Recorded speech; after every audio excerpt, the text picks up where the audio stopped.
Selamat pagi pemirsa. Pada sidang tahunan MPR RI Jumat 15 Agustus 2025 lalu, Presiden Prabowo Subianto menyatakan bahwa pemerintah membutuhkan koreksi dan kritik dari berbagai pihak. Meskipun kritik tersebut terasa menyesakan, tetapi harus diterima. Prabowo pun mendorong semua pihak untuk tidak berhenti mengkritik. Sikap yang menunjukkan keterbukaan Presiden Prabowo tersebut tentu melegakan banyak pihak karena kritik merupakan esensi demokrasi. Meski demikian, kritik tentu berbeda dengan nyinyiran yang cenderung merendahkan orang lain. Kritik juga berbeda dengan fitnah yang bergerak karena rasa iri atau dengki atas keberhasilan orang lain. Inilah editorial Media Indonesia edisi Senin 18 Agustus 2025 dengan tema Terima Kritik Meski Menyesakan. Bersama saya Jose Nicole, Anda juga bisa berpartisipasi dan berinteraksi melalui telepon interaktif di nomor 02158399100.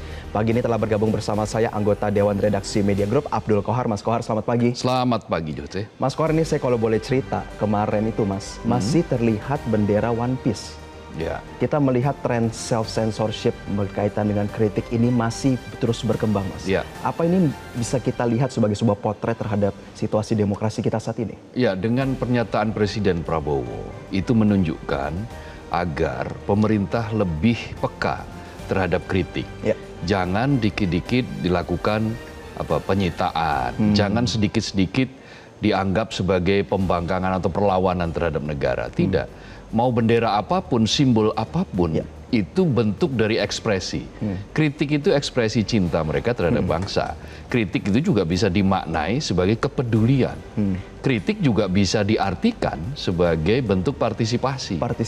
Betul, karena tanpa kritik maka akan terjadi situasi yang monolitik. Monolitik itu sedikit lagi akan menuju otoritarianisme, penyalahgunaan kekuasaan. Pemerintah tidak tahu mana yang salah. Tanpa adanya kritik, pemerintah merasa akan benar. Penguasa akan merasa semuanya serba beres-beres saja. Beres-beres saja. Nah, kalau semuanya dirasa beres-beres saja, padahal banyak hal yang tidak beres, didiamkan, itu akan menjadi bom waktu. Yang siap-siap untuk meledak ketika ketidakberesan ini terus-menerus ditumpuk-tumpuk. Karena itu kritik itu sebetulnya untuk mengurai ketidakberesan. Tetapi Mas Kohar, apakah kita melihat adanya sebuah bentuk perubahan dalam ekspresi berkritik? Dan ini apakah sudah ditangkap dengan baik oleh pemerintah? Mungkin turun ke jalan itu tidak lagi hal-hal yang kita lakukan hari-hari, tetapi di media sosial, Mas. Betul, jadi ada pergeseran memang kritik. Jadi memanfaatkan teknologi, kenapa terjadi pergeseran? Karena ternyata bahwa mengkritik melalui medium yang lain itu dirasa lebih efektif daripada harus turun ke jalan. Nah, turun ke jalan itu sudah panas-panas mungkin ya, lalu mengganggu lalu lintas dan menimbulkan banyak kekacauan. Tetapi apabila disampaikan dengan saluran yang berbeda, misalnya melalui media sosial, dirasa itu lebih didengarkan dan lebih efektif. Tetapi ini juga ada sisi-sisi negatif yang harus diurai, bahwa segala sesuatu harus viral dulu baru kemudian ditindak. Segala sesuatu harus viral dulu baru didengar. Selama dia belum viral, maka kalau perlu pejabat itu tidak perlu mendengar, bahkan menantang, kan begitu. Nah, itulah yang terjadi akhir-akhirnya yang dirasakan misalnya di daerah Pati. Ketika publik yang mengkritik keras penaikan pajak bumi dan bangunan, perdesaan perkotaan, itu dihadapi dengan tantangan.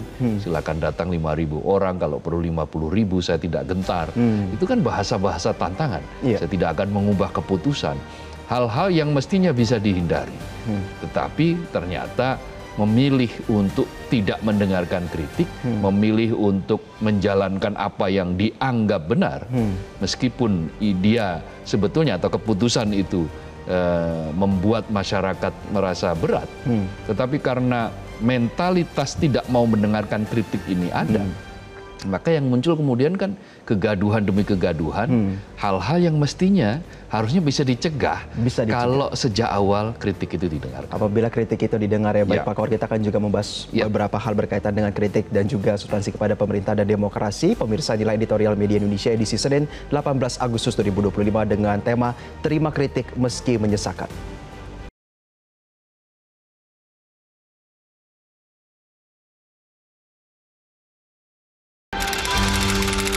Terima kritik meski menyesakan.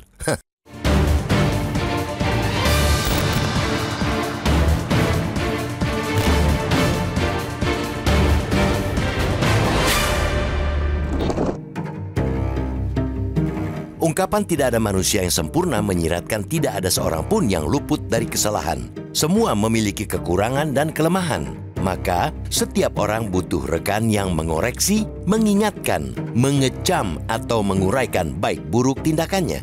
Prinsip itu sepertinya juga diyakini oleh Presiden Prabowo Subianto. Pada sidang tahunan MPR RI Jumat 15 Agustus lalu, Kepala Negara menyatakan bahwa pemerintah membutuhkan koreksi dan kritik dari berbagai pihak. Meskipun kritik tersebut terasa menyesakkan, ia tetap mesti diterima. Presiden meyakini bahwa kritik adalah upaya koreksi dan pengawasan. Kepala Negara pun mendorong agar bagi yang berada di dalam maupun di luar barisan pendukungnya jangan berhenti mengkritik. Pernyataan dan ajakan untuk mengkritik pemerintah bukan baru kali ini saja dilontarkan oleh Presiden Prabowo. Sikap yang menunjukkan keterbukaan dan tidak defensif itu pernah disampaikan sebelumnya. Maka kita lega atas pernyataan terbuka itu. Lega karena kritik ialah esensi demokrasi. Kritik ialah makanan sehat bagi kemajuan bangsa. Tidak semua orang siap untuk dikritik secara terbuka. Kritikan terkadang diberi syarat dan ketentuan seperti semasa Orde Baru, para pejabat sering menyampaikan narasi mengkritik boleh asalkan membangun. Dan selama 32 tahun pemerintahan Orba berkuasa, banyak aktivis kerap dipenjara karena mengkritik. Kini kita memang sudah meninggalkan Orde Baru yang serba monolitik. Namun, kerelaan mendengar kritik masih menjadi masalah. Berdasarkan catatan Amnesty International Indonesia sepanjang 2018 sampai 2025, hampir 1.000 orang dikriminalisasi menggunakan pasal tentang ujaran kebencian, pencemaran nama baik, dan makar. Pasal-pasal itu kerap digunakan untuk menjerat warga negara dalam mengekspresikan pandangan politik mereka. Presiden Prabowo pada 1 Agustus telah memberikan amnesti kepada 1.178 narapidana, termasuk sejumlah narapidana yang terjerat pasal ujaran kebencian, makar. Pemberian amnesti terhadap korban kriminalisasi pasal-pasal karet itu mengukuhkan keterbukaan untuk menerima kritik yang hendak diusung pemerintahan Prabowo. Kritik bukanlah nyinyiran yang lebih gemar merendahkan orang lain. Kritik juga bukan fitnah yang bergerak karena rasa iri atau dengki atas keberhasilan orang lain. Bila kritik pada hakikatnya adalah voice atau suara, nyinyir dan dengki hanyalah noise yang membisingkan telinga. Pilah dan pilih mana kritik yang perlu diperhatikan dan ditindaklanjuti, mana yang hanya suara bising yang bisa dibiarkan berlalu dari lini massa. Jangan sampai mendiamkan kritik yang penting dan malah mengedepankan perdebatan tanpa makna. Apa yang terekam di Pati, Jawa Tengah misalnya, ialah contoh sikap mengabaikan kritik itu. Alih-alih merespons, mendengar, mendiskusikan kritik atas penaikan pajak bumi dan bangunan perdesaan perkotaan PBB P2, Bupati Pati malah menantang publik yang menghendaki penaikan pajak itu dibatalkan. Walhasil, pemerintah yang merasa selaku pemenang kuasa harus berhadapan dengan kekuatan massa dan kini harus menghadapi panitia khusus, pansus hak angket di DPRD. Itu semua terjadi karena kritik diabaikan. Kritik yang menyesakkan sekalipun mestinya direspons dengan cepat dan tepat.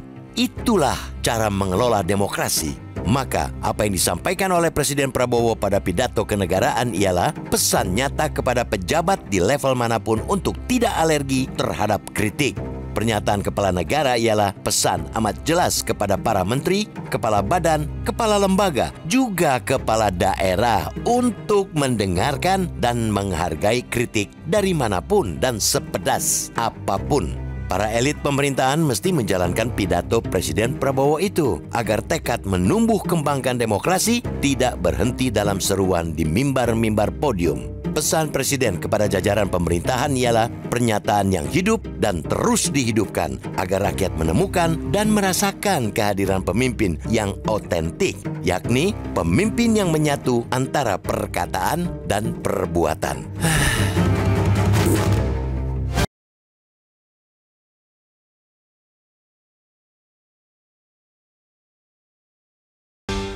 Pemirsa, usai jeda Anda juga bisa berpartisipasi dan berinteraksi melalui telepon interaktif di nomor 0215839900. Editorial Media Indonesia akan segera kembali untuk Anda.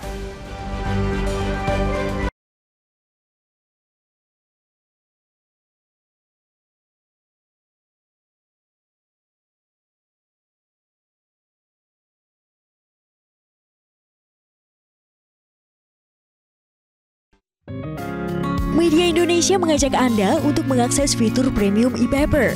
Dengan sajian konten berbasis intelektual dan meneguhkan kebangsaan, Media Indonesia tampil dengan lebih dinamis melalui e-paper Media Indonesia yang dapat Anda akses kapan saja, di mana saja. Caranya mudah, download aplikasi Media Indonesia di Android atau ketik link e-paper.mediaindonesia.com atau bisa scan QR Code pada layar kaca Anda. Klik tab e-paper di bagian samping layar tablet Anda, daftarkan data diri, serta pilih paket berlangganan e-paper Media Indonesia sesuai dengan kebutuhan Anda. Nikmati juga bonus spesial tambahan 4 halaman rubrik fokus setiap hari. Semua bisa Anda dapatkan hanya di e-paper Media Indonesia.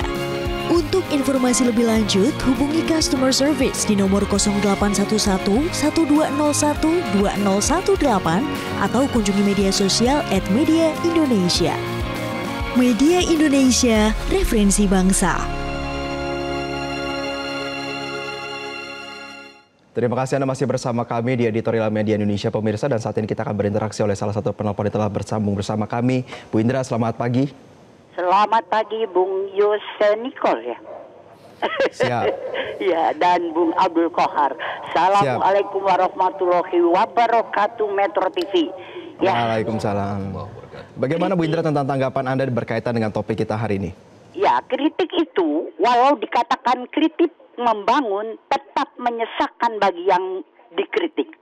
Tapi berkaca pada saat-saat yang lalu bahwa kalau mengkritik lalu bisa langsung diciduk, itu membuat si pengkritik itu bungkam.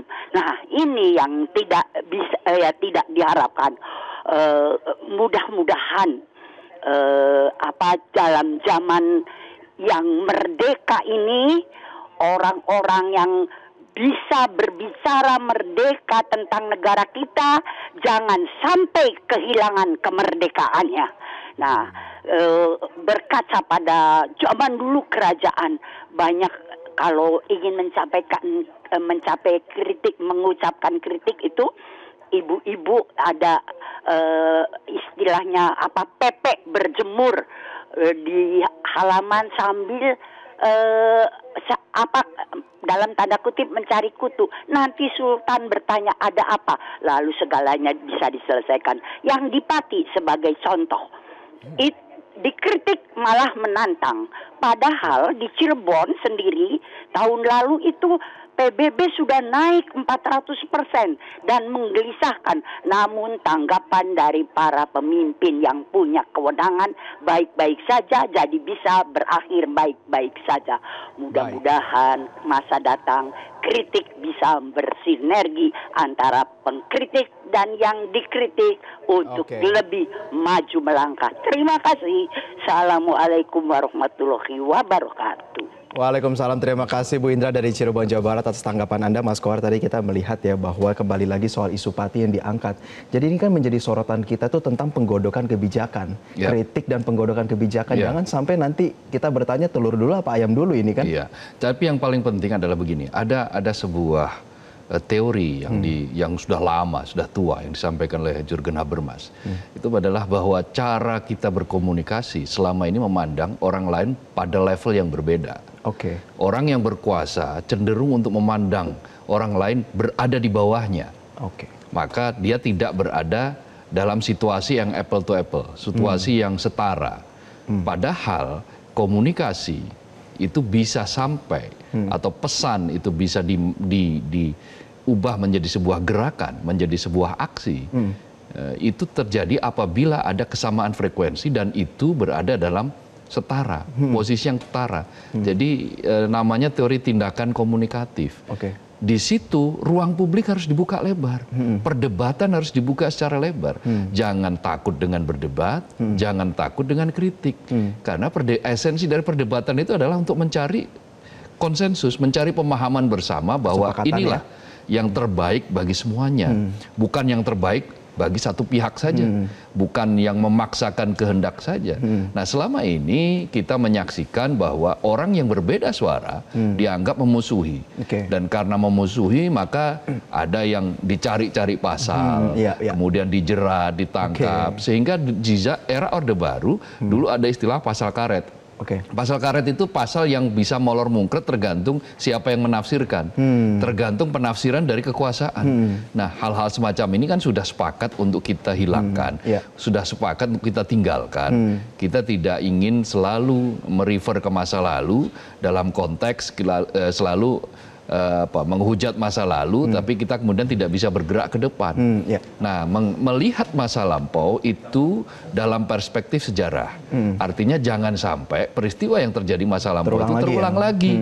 Nah, beberapa saat kemarin kan publik merasakan bahwa ada kesamaan perilaku antara rezim pada masa lampau dengan beberapa saat yang lalu. Yaitu apa? Orang mengkritik kemudian dihadapkan pada pasal-pasal karet, undang-undang ITE dan seterusnya.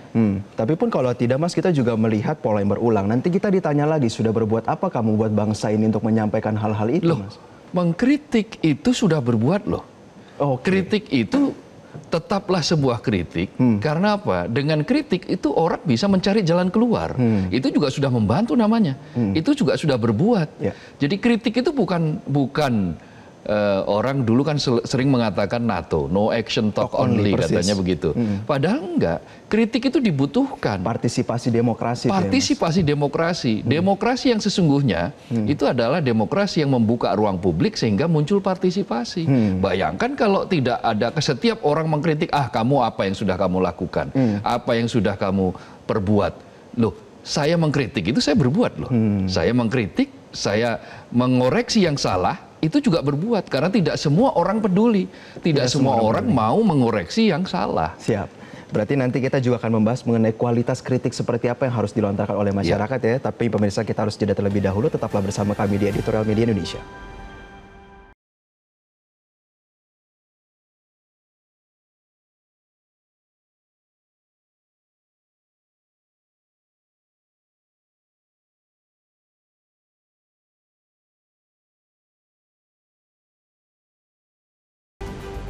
Kita berada dalam bagian akhir dari diskusi kita pada kesempatan pagi kali ini, Mas Kohar. Kalau memang pemerintah sudah menyatakan sikap terbuka untuk kritik, konstruksi kritik yang berkualitas seperti apa yang harus keluar dari masyarakat? Ya, jadi begini, apapun kritik itu, mau berkualitas mau tidak berkualitas, tetap harus didengar.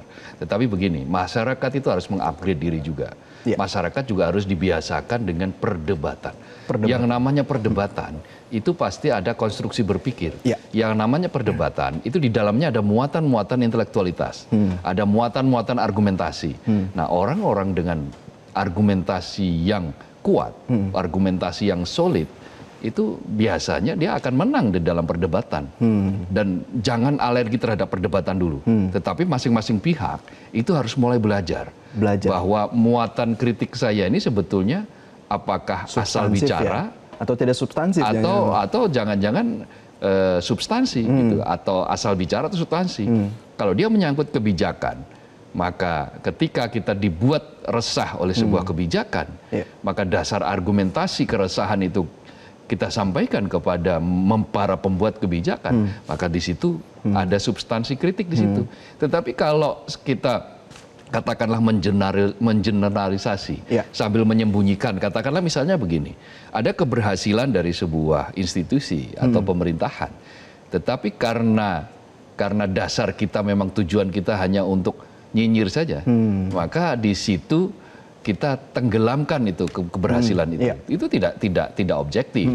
Kalau kita mengangkat keberhasilan, tetapi keberhasilan itu juga masih katakanlah kita kritisi karena tidak ada manusia yang sempurna, maka di situ terjadi substansi. Tetapi Mas Kohar melihat anomali dalam kemajuan negara demokrasi itu indikatornya adalah berpendidikan tinggi dan pendapatan per kapitanya berada di angka $8.000 hingga $15.000. Sudahkah pemerintah ini tidak hanya menjalankan tetapi juga memiliki kebijakan yang pro terhadap penghidupan demokrasi itu sendiri? Yang paling penting adalah sebetulnya literasi.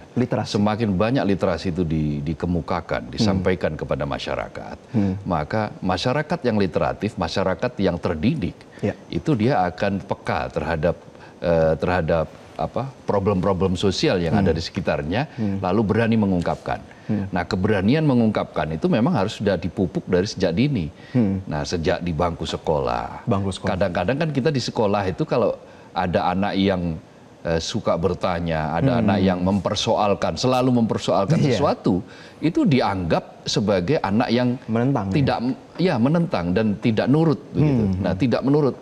Ini adalah hal-hal yang membuat masyarakat kemudian tidak terbiasa dengan perdebatan. Padahal kalau dari sejak dini mereka-mereka yang ingin berbicara, ingin menyampaikan gagasan atau menyampaikan pendapatnya dihargai malah, diberi reward malah, maka akan terbiasa itu. Nah, dengan masyarakat yang lebih literatif, masyarakat yang pelan-pelan naik literasinya, maka demokrasi akan maju, dan kalau demokrasi akan maju, maka ekonomi juga akan maju. Persis. Karena apa? Kebijakan ekonomi itu lahir dari sebuah proses demokratis, mestinya. Proses yang diperbincangkan kepada publik.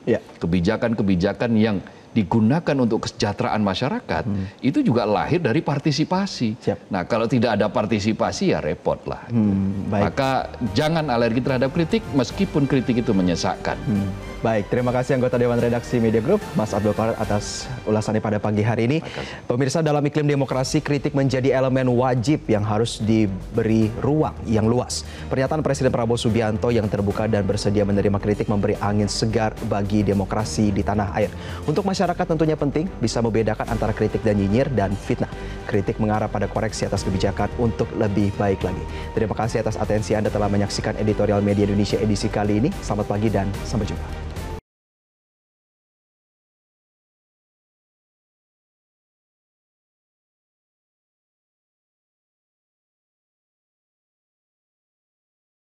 Jelajahi cara baru mendapatkan informasi. Download Metro TV Extend sekarang.